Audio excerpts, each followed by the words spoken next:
Hello guys. आप लोग का हमारे न्यू ब्लॉग में स्वागत है। आज हम आपको बताएंगे कि वर्लपूल के washing machine top load machine में गियर बॉक्स कैसे चेंज किया जाता है। ये हम आपको सिखाएंगे, क्योंकि वर्लपूल का जो गियर बॉक्स चेंज करना काफ़ी डिफिकल्ट होता है। इसमें गियर बॉक्स की जो है एक पार्ट नहीं आती, सारी अलग अलग पार्ट होती है, तो काफ़ी डिफिकल्ट होता है। तो हम आपको बताएंगे कि कैसे गियर बॉक्स चेंज किया जाता है। तो सबसे पहले इस वॉशिंग मशीन में आप नॉइस सुनिए, किस तरीके से नॉइस आ रही है।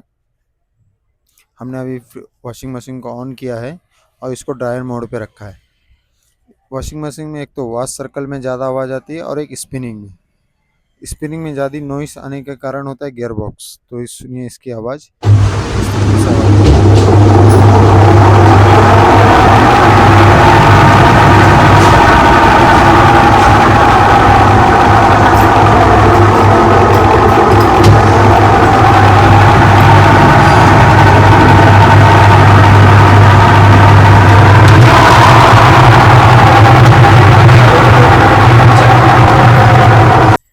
आप लोग ने आवाज़ तो सुना होगा इसका, क्योंकि स्पिनिंग में अगर इस तरीके से आवाज़ आ रही है तो इसमें गियर बॉक्स की प्रॉब्लम है। तो हम आपको बताएंगे गियर बॉक्स कैसे चेंज किया जाता है। अभी सबसे पहले हमने इसमें एटीआर फंक्शन ऑन किया था। जो वर्लपूल के वॉशिंग मशीन में एटीआर फंक्शन अगर आपको ऑन करना है तो सबसे पहले आपको इसका पावर बटन ऑन करना है।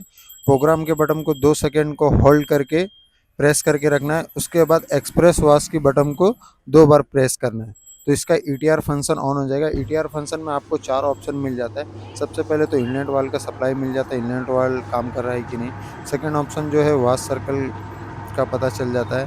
थर्ड ऑप्शन जो रहता है इसका ड्रेन मोटर जो कट ऑफ कर रहा है कि नहीं कर रहा है वो मालूम पड़ जाता है। चौथा जो ऑप्शन है स्पिन ऑन हो जाता है। तो इसमें क्या होता है, पानी ले रहा है, फिर उसके बाद वॉश सर्कल चल रहा है, उसके बाद आपका पानी ड्राई हो जा रहा है, फिर उसके बाद स्पिन मोड ऑन हो जाता है। जैसे मशीन आप कर दोगे लास्ट में आपको P1 शो हो जाएगा। उसके बाद हम आपको अभी एक एक करके इसका सारा पार्ट जो है अलग करके दिखाएंगे। वॉशिंग मशीन को पूरा डिसमेंटल करेंगे, क्योंकि गियर बॉक्स में वॉशिंग मशीन को पूरा खोलना पड़ता है। इनर ड्रम आउट ड्रम सारा कुछ जो है बाहर निकालना पड़ता है। तो एक एक करके हम आपको बताएंगे इसमें कैसे पार्ट होता है। सबसे पहले आपको बैक पैनल खोल लेना है। उसके बाद जो है इसकी सारी वायरिंग जो है डिसकनेक्ट कर लेना है। वायरिंग में आपको एक कैपेसिटर की पीछे वायरिंग मिलेगी, एक ड्रेन मोटर की मिलेगी और एक मेन मोटर की। ये तीनों वायरिंग को आपको निकाल लेना है, इसको साइड में कर देना है। उसके बाद इसको मशीन को सुला के आपको ड्रेन मोटर को खोल लेना। ड्रेन मोटर में 3 स्क्रू लगे हुए रहते हैं। उसे खोलने के बाद इसकी मोटर पुल्ली को खोल लेना है। मोटर पुल्ली निकालने के बाद आपको इसका इसका स्लाइडर सेट निकालना है। स्लाइडर सेट में आपको 3 लॉक रहता है, तीनों लॉक को प्रेस करके आपको बाहर खींच लेना है। देखिए अब हमने प्रेस करके खींच लिया, हमारा स्लाइडर सेट जो है बाहर निकल गया है। उसके बाद उस स्लाइडर सेट के अंदर एक छोटा सा स्प्रिंग लगा हुआ रहता है, ये स्प्रिंग को भी आपको बाहर निकालना है। फिर उसके बाद आपको टॉप खोलना है। टॉप के लिए आपको पीसीबी के पास 2 स्क्रू मिलेगी, वो स्क्रू को आपको दोनों खोलना है। फिर उसके बाद पीसीबी के नीचे 2 स्क्रू रहेगी, वो दोनों स्क्रू खोलना है। फिर बैक साइड में 2 स्क्रू रहती है, वो खोल लेना है। वो खोलने के बाद इसका टॉप रिंग को आपको निकाल लेना है। टॉप रिंग को में भी 4 लॉक रहता है, और चारों लॉक को टेस्टर के माध्यम से आप निकाल सकते हो। उसके बाद आपको दिख जाएगा इनर ड्रम और आउट ड्रम। इनर ड्रम जो अंदर साइड होता है, आउट ड्रम जो बाहर साइड होता है। फिर बीच में प्लेस्टेटर होता है, उसमें 10 नंबर का बोल्ट होता है, उसको टी पाने के मदद से आप खोल सकते हो। ओके। कभी कभी प्लेस्टेटर निकलता नहीं, हमारा भी देखिए प्लेस्टेटर काफ़ी जाम हो गया है, तो हमने भी काफ़ी घिंचातानी करके निकाला है। क्योंकि क्या होता है, रस्टेड वगैरह हो जाता है ना, तो प्लेस्टेटर बाहर नहीं निकल पाता है। तो इसको आपको अपने दिमाग से अच्छे से तरीके से खींच के बाहर निकाल सकते हो, या रस्सी वगैरह भी डाल के खींच के बाहर निकाल सकते हो। अब हमने देखिए खोल लिया। अब हमारा जो आता है ड्राई हब, ड्राई हब के बाद श्रेडर ब्लॉक होता है। श्रेडर ब्लॉक में ना 10 नंबर का नट बोल्ट फिक्स रहता है। तो नट बोल्ट को ना आपको खोल लेना है। खोलने के बाद ही आपका जो है ड्रम निकलेगा। ड्रम ऐसा नहीं निकलता है, ड्राई हब को तोड़ना पड़ता है। देखिए हमने शटर ब्लॉक का नट 10 नंबर से निकाल लिया है। अभी निकालने के बाद हम छेनी हथौड़ी की मदद से ड्राई हब को तोड़ेंगे। ड्राई हब के देखिए चारों तरफ जो नोकीला पार्ट रहता है, उसे हथौड़ी हथौड़ी के माध्यम से तोड़ लेना है। तोड़ने के बाद क्या करना है, आपको छेनी से चारों तरफ में तोड़ के निकालना है। क्योंकि चारों तरफ से तोड़ेंगे तभी इनर ड्रम निकलेगा। क्योंकि ड्राई हब क्या होता है, सड़ जाती है तो सड़े हुए खोलने से ड्रम जो है बाहर नहीं निकलता है, तो इसके लिए ड्राई हब को तोड़ना पड़ता है। और ड्राई हब को तोड़ते वक्त भी आपको बड़ा ध्यान रखना है कि ड्रम वगैरह पे चीनी वगैरह नहीं लगना चाहिए। अगर ड्रम पे अगर हथौड़ी वगैरह या चीनी वगैरह लग गया तो आपका ड्रम जो है नुकसान हो सकता है। ड्रम नुकसान हुआ तो फिर आपको नया ड्रम लगाना पड़ेगा, फिर पानी वगैरह लीकेज होएगा। तो आपको ये तोड़ते समय काफ़ी ध्यान से रखना है। देखिए हमने ध्यान से रखते हुए तोड़ के हमारा ड्राई हब जो है तोड़ दिया। अब जो हमारा इनर ड्रम है जो बाहर आसानी से निकल जाएगा, क्योंकि बाकी मशीनों की तरह जैसे इनर ड्रम है आसानी से नहीं निकलता है। ये जो ड्राई हब काफ़ी मुश्किल तरीके से निकालना पड़ता है। इसको चारों तरफ से तोड़ के फिर निकालना पड़ता है। देख सकते हो आउटडोर के ड्रम में कितनी रस्टेड है। ये रस्टेड के कारण से ही आपका जो ड्रम है गियर बॉक्स होता है जो खराब हो जाता है, क्योंकि इनर ड्रम आउटर ड्रम में दोनों काफ़ी मट्टी वगैरह रस्टेड वगैरह पकड़ा हुआ है। इस कारण से क्या होता है, जो स्केल वगैरह है ना गियर बॉक्स पे या ड्राई सब में ड्राई हमले असम्बली में जाता है तो रस्टेड करता है, क्योंकि इसमें कैसा होता है जितना मेटल वगैरह का पार्ट रहता है वो सारा रस्ट हो जाता है। देख सकते हो ड्राई हब की भी कैसी हालत हो गई है। अब हम क्या करेंगे, इसका जो आउटडोर ड्रम है इसको बाहर निकालेंगे। तो इसको निकालने के लिए सबसे पहले आपको चारों सस्पेंसर रॉड का क्लिप है उसे निकाल लेना है आपको, और ड्रम को लॉक में ऐसे ही फंसा देना है। चारों लॉक खोलने के बाद आपको जो इसका आउटडोर ड्रम है वो बाहर निकालना है। बाहर निकालने के बाद ही इसका जो है गियर बॉक्स चेंज होएगा। अब देखिए हमने निकाल लिया है। अब मोटर प्लेट में आपको 13 नंबर का 4 बोल्ट मिलेगा, और चारों बोल्ट को आपको खोल लेना है। ऊपर साइड में आपको दिखेगा, देखिए 4 बोल्ट दिख रहा है आपको। चारों बोल्ट को 13 नंबर की टीम के माध्यम से आपको खोल लेना है। बोल्ट खोलने के बाद आपको उसके बाद इसमें जो है ड्रेन हाउस और डंप वॉल को खोलना है। डंप वॉल में देखिए ड्रेन हाउस के पास दो ऊपर साइड में स्क्रू लगे रहते हैं, एक आपके नीचे साइड में स्क्रू लगे रहते हैं। इसमें टोटल 3 स्क्रू रहते हैं। एक देखिए ये नीचे की तरफ में ड्रेन हाउस के पास है, और 2 डंप वॉल को स्क्रू लगा हुआ रहता है। तो डंप वॉल को भी जिस तरीके से अभी खोलने के बाद हमने देखिए स्क्रू ड्राइवर के माध्यम से थोड़ा सा ड्रेन हाउस को मारा, क्योंकि उसके अंदर कोई भी कचरा वगैरह गया रहता है तो उसे ठोकने से नीचे गिर जाता है ड्रम में, नहीं तो फिर क्या होता है ब्लॉक वगैरह कर देता है पानी वगैरह जाने में। ये हमारा मोटर प्लेट है, हमने मोटर प्लेट को बाहर निकाल लिया है। अब हमारा बचा है इसमें ब्रेक आर्म और ड्राई असम्बली और हब बचा हुआ है इसमें। तो हमने ब्रेक आर्म को बाहर निकाल लिया है। ब्रेक आर्म की भी हालत देखिए किस तरीके से रस्टेड हुआ है। अब जो है हब का हम जो इसमें है हब खोलेंगे। हब में 13 नंबर का 6 बोल्ट होता है। 6 बोल्ट को आपको खोल लेना है। एक एक करके ड्राई हब के सारे बोल्ट को खोल लेना है। खोलने के बाद क्या होगा, आपका ड्राई हब जो है वो बाहर आ जाएगा। हब आपका बाहर आने के बाद आपका जो ड्राई असम्बली है वो बाहर आ जाएगा।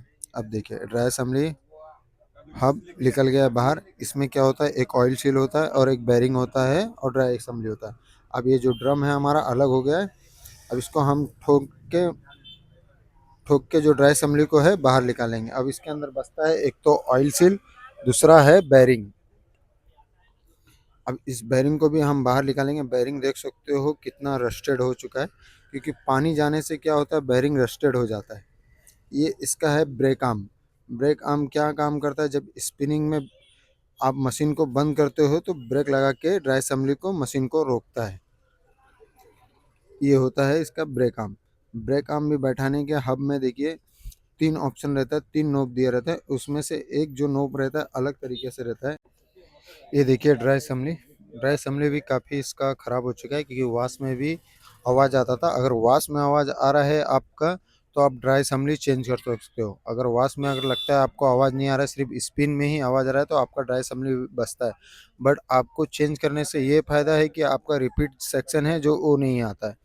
तो आपको कभी भी गियर बॉक्स चेंज करते समय आपको ड्राई असम्बली, ड्राई हब और सील बेरिंग ये चारों जो है चेंज करना है। अभी देख सकते हो हमारा सारा कुछ जो है वॉशिंग मशीन का एक एक पार्ट जो है अलग करके हमने रख दिया है। अब सारा कुछ हमने डिसमेंटल कर दिया। ये इसकी बॉडी पड़ी हुई है, बॉडी में भी देखिए कुछ नहीं है। ड्रम वगैरह को भी हमने क्लीनिंग के लिए लगा दिया है, सारा कुछ धोने के लिए। अब सारा कुछ हमारा अलग हो गया है। अब हम क्या करेंगे, इसमें एक-एक करके सारा पार्ट जो है इसके अंदर असेंबल करेंगे। अभी हमारा देखिए ये ऑयल सील है, ये ऑयल सील भी पूरा रस्टेड हो चुका था क्योंकि पानी वगैरह बहुत ज़्यादा लीकेज हो रही थी, तो ऑयल सील को भी हम नया डालेंगे और जो इसकी बेयरिंग है, बेयरिंग को भी हम निकाल देंगे। इसके हब में से बेयरिंग की आवाज़ सुनिए। अब इस बेयरिंग को भी क्या करेंगे, हम छेनी के मदद से हल्का सा ठोक के नीचे निकाल लेंगे। ये देखिए इस बेयरिंग को, बेयरिंग इतना रस्टेड हो चुका था पानी जा जा के कि इसकी हालत देखिए बेयरिंग की, तो नॉइस तो आएगा ही।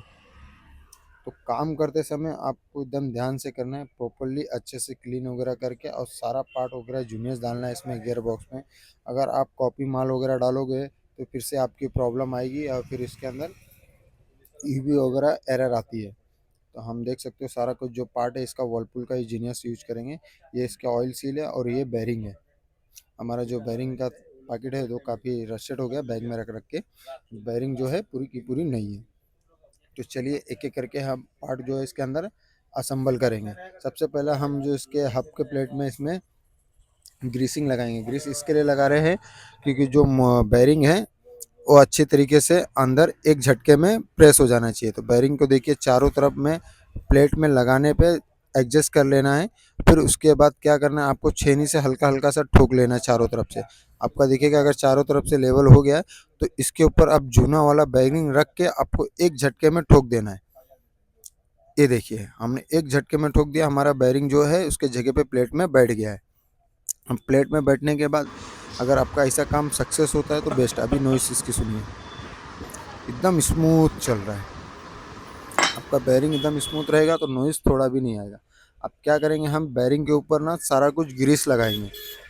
ग्रीस इसके लिए लगाएंगे क्योंकि अगर थोड़ा सा भी ऑयल सील के पास से पानी वगैरह बूंद वगैरह गिरता भी है तो क्या होगा, बेयरिंग को रस्टेड नहीं देता है। तो एक ध्यान रखिए, इंपॉर्टेंट पार्ट है, क्योंकि बेयरिंग के ऊपर ग्रीस लगाने से थोड़ा सा रस्टेड नहीं करने देता बेयरिंग को। अब क्या करेंगे, हम इसका ऑयल सील जो है इसको रखेंगे प्लेट के ऊपर और कपड़ा रख के थोड़ा धीरे धीरे धीरे से चारों तरफ से ठोक देंगे। कपड़ा रख के इसके लिए ठोकेंगे क्योंकि इसका जो सील जो है रबड़ का पार्ट होता है, तो कहीं से ठोकने से कटे उटे नहीं, इसके लिए हम कपड़ा रख के ठोकेंगे जो ये भी अच्छी तरह से बैठ गया देखिए प्लेट में।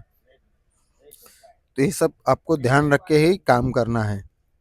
अब देखिए हमारा प्लेट का काम सारा हो गया। अब ड्रम को हमने क्लीन कर लिया। अब इसे उल्टा करेंगे, अंदर साइड से भी देखिए अच्छी तरीके से क्लीन हो गया। अब हम प्लेट लगाते समय ध्यान रखना, आपको मैंने बताया था, देखिए तीनों नोब एक जैसे दिख रहे। ये जो नोब है अलग दिखता है। इस नोब में क्या होता है, आपका ब्रेक आर्म जो है बैठता है। ब्रेक आर्म किस तरफ में बैठता है वो ध्यान रखना। आपको जिस तरफ में TP pipe, drain house pipe जो रहता है उस तरफ में होना चाहिए। उस तरफ में होता है तभी आपका जो मोटर प्लेट है वो सीधा होता है। हमने देखिए मार्किंग भी कर दिया कि आपको समझ आ जाए। ये जो है एक अलग दिखता है और बाकी तीन जो है नोब सही दिखता है। अब जो हमने बोल्ट खोला था 6, वो बोल्ट को मोटर प्लेट पे टाइट कर देंगे हब के पास। अब जहाँ पे हमारा ब्रेक आर्म बैठता है उस तरफ में थोड़ा सा ग्रीस कर देंगे। ग्रीस करने से क्या होता है, थोड़ा सा ब्रेक आर्म मूवमेंट करता है जिस तरफ में, तो अच्छे से मूवमेंट हो जाए। और जो ब्रेक आर्म में भी है ग्रीसिंग अच्छे से कर देंगे क्योंकि जब ब्रेक लगता है तो मशीन को झटका ना लगे। तो ग्रीस करना कभी भी ब्रेक आर्म में ज़रूरी है, हमेशा ग्रीसिंग करना है। अब देखिए अब जहाँ पे हमारा ब्रेक आर्म ड्राई असेंबली पे बैठता है उस जगह पे भी हम थोड़ा सा इसमें ग्रीसिंग करेंगे। ये हमारा नया वाला ड्राई असेंबली है जो इसके अंदर हम डालेंगे, ये भी वर्लपुल का ओरिजिनल पार्ट है।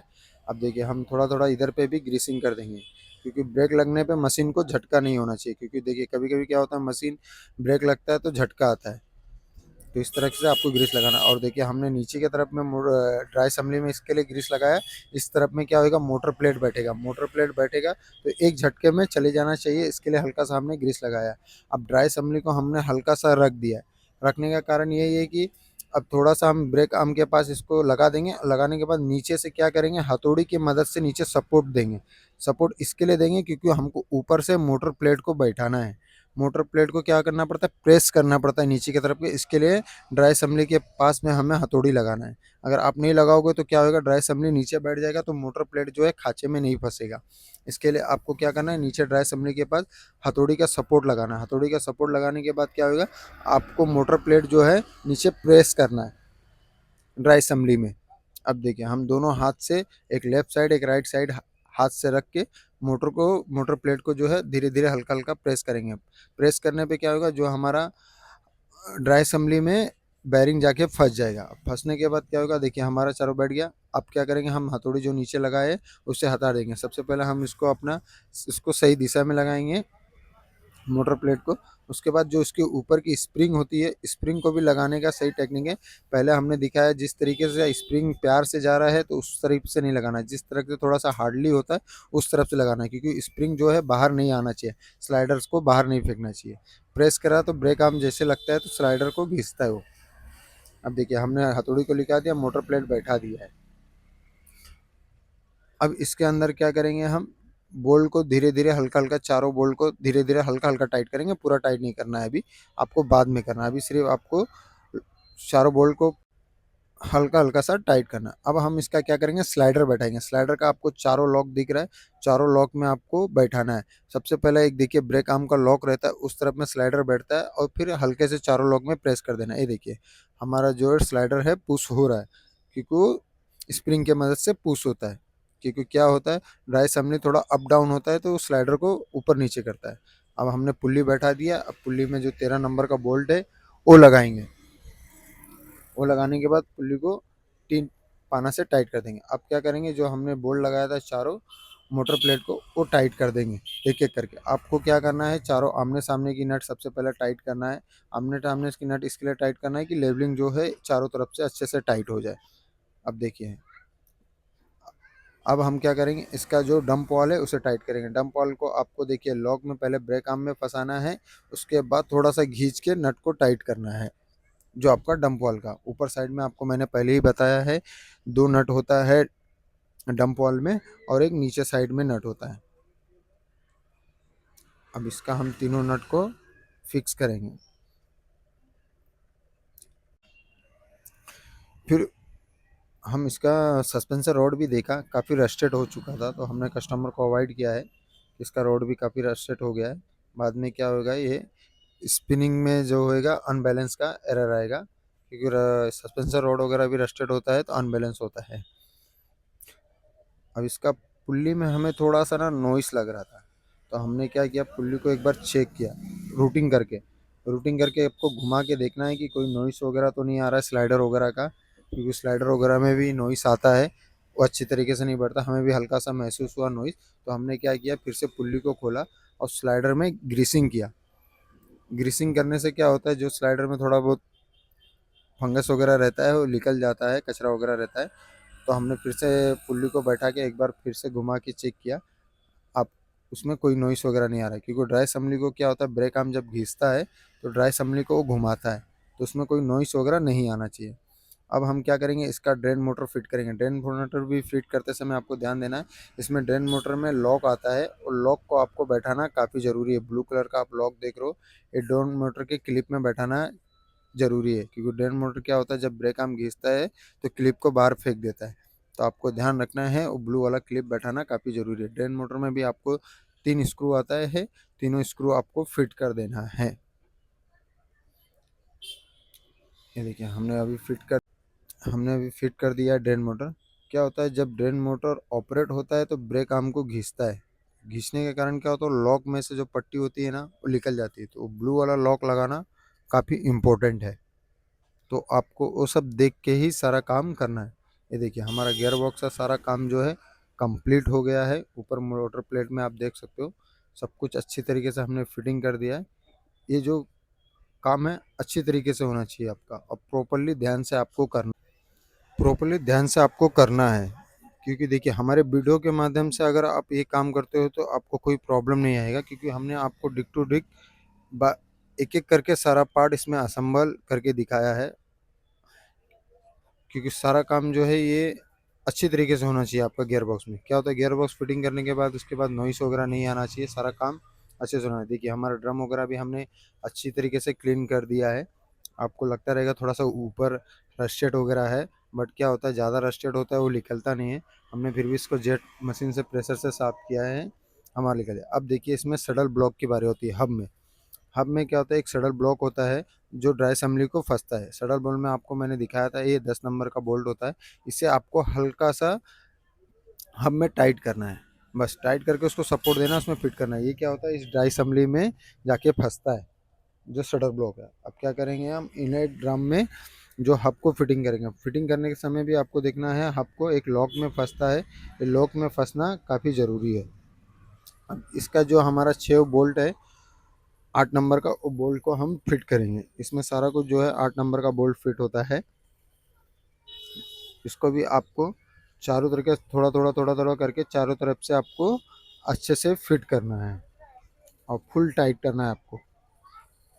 ये होने के बाद हम क्या करेंगे, इस ड्रम को आउटडोर ड्रम में फिटिंग करेंगे। आउटडोर फिटिंग करने में इसमें 2 लॉक होता है, एक आमने सामने जो है ड्राई असम्बली के लॉक में जाके फंसता है। वो क्या करता है, सडल ब्लॉक जाके उसमें फिट कर देता है। तो जैसे आप लॉक में ड्रम को बैठाएंगे, उसके बाद वो लॉक आपका बैठ गया, तो उसके बाद क्या करेंगे आप, सडल ब्लॉक जो है नट बोल्ट उसे टाइट करेंगे। उसे टाइट करने के लिए आपको हल्का हल्का सा घुमा घुमा के टाइट करना है। जो ड्रम को थोड़ा थोड़ा ऐसा राउंड घुमा घुमा के टाइट करना है। इससे टाइट करने से क्या होता है, शटर ब्लॉक जो है मिस नहीं होता है। और इसको फुल टाइट करना है आपको। ये टाइट होने के बाद आपको इसका जो इसका जो टप रिंग है, टप रिंग को आपको फिटिंग करना है। टप रिंग को फिटिंग करते समय आपको सिर्फ प्रेस कर देना है।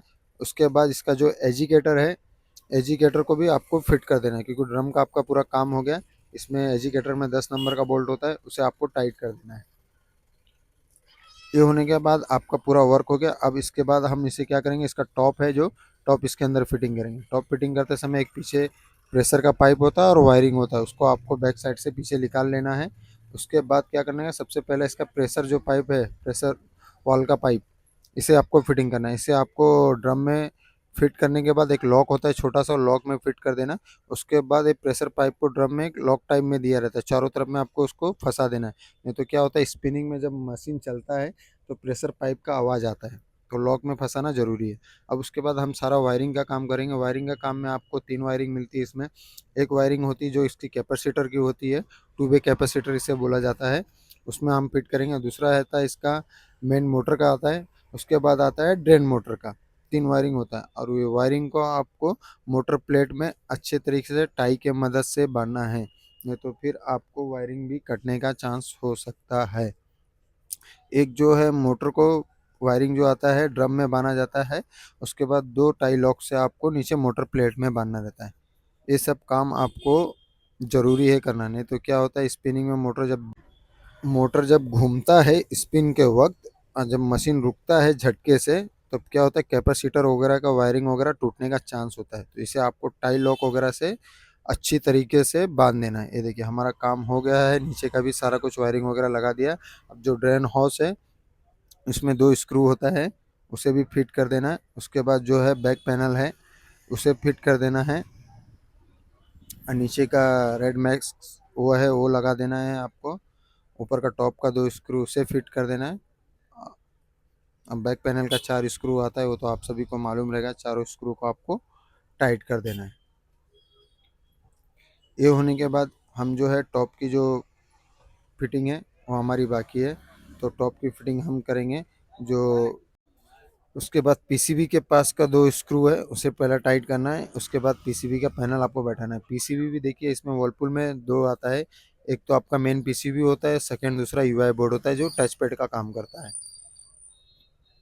अब हमने स्क्रू बैठा दिया है टॉप का पीसीबी के नीचे के तरफ का। अब पीसीबी का जो पैनल है उसे फिट करेंगे। उसमें भी 2 स्क्रू होती है लेफ्ट और राइट साइड में, उसे आपको भी टाइट कर देना है। वो होने के बाद हमारा सारा वर्क कंप्लीट हो चुका है। अब हम मशीन को क्या करेंगे, टेस्टिंग चेक करेंगे। टेस्टिंग में क्या करना है हमें, आपको मैंने सिखाया था ईटीआर। पावर ऑन करना है, प्रोग्राम का बटन 2 से प्रेस करके रखना है और 2 बार एक्सप्रेस वाश को दबाना है। अब देखिए हमारा चारों फंक्शन ऑन हो जाएगा। सबसे पहले इनलेट वाल को सप्लाई देगा, फिर उसके बाद वाश सर्कल चलेगा, उसके बाद हमारा ड्रेन मोटर को सप्लाई देगा, और उसके बाद हमारा स्पिनिंग मोड जो है ऑन हो जाएगा। अब हमारा वाश सर्कल चले गया है। अभी ड्रेन मोटर को ऑपरेट हो रहा है। ड्रेन मोटर ऑपरेट होने के बाद हमारा जो है स्पिन का ड्रम है जो घूम चुका है।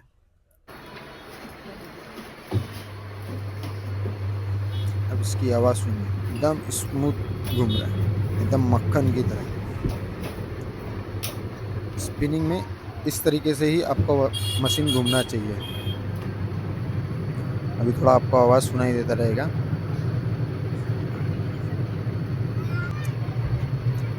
आवाज़ तो आपको स्पिन में सुनाई देता रहेगा।